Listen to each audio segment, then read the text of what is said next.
આપણે સૌપ્રથમ અહીંયા પ્રથમ પ્યાલાની અંદર પાણી લઈ અને તેમાં બટાકું નાખ્યું તો બટાકું નીચે ડૂબી જાય છે અને બીજા પ્યાલામાં પાણી લઈ બટાકું ઉપર નાખ્યું તો તરવા લાગે છે અને ત્રીજા પ્યાલામાં પાણી લઈ અને બટાકું નાખતો બરાબર વચ્ચે મધ્યમ છે।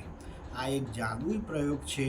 તેમાં આપણે જોઈશું કે ત્રણેય પ્યાલામાં પાણી અને બટાકું નાખ્યું છે, તેમ છતાં પ્રથમ પ્યાલામાં બટાકું નીચે ડૂબી જાય છે, બીજા પ્યાલામાં બટાકું ઉપર તરવા લાગે છે અને ત્રીજા પ્યાલામાં બટાકું બરાબર મધ્યમ છે।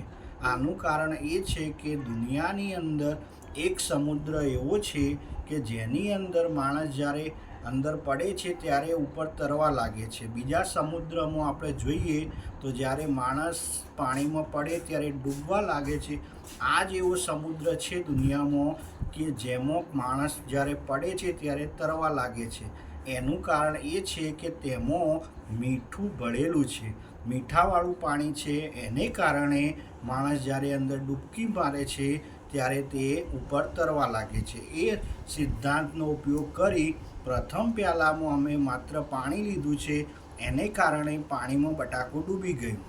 બીજા પ્યાલામાં અમે પાણીની સાથે મીઠું ભેળવ્યું છે, જેને કારણે બટાકું ઉપર તરવા લાગે છે। મીઠાવાળું પાણી છે એટલે બટાકું ઉપર તરશે। ત્રીજા પ્યાલાની અંદર સૌપ્રથમ અડધું પાણી લઈ તેમાં મીઠું નાખ્યું, જેથી પાણી ઉપર બટાકું તરવા લાગ્યું મધ્યમાં, અને અડધાથી ઉપર આખું પાણી નાખ્યું, મીઠા વગરનું પાણી નાખ્યું, જેને કારણે બટાકું બરાબર મધ્યમ છે। આ રીતે અમે આ પ્રયોગ કર્યો છે, જે આપણે દરેકને જાદુ જેવું લાગે કે પાણીની અંદર એક પ્યાલામાં બટાકું નીચે ડૂબી જાય છે, એકની અંદર તરે છે અને છેલ્લા પ્યાલાની અંદર બરાબર મધ્યમ છે। Thank you.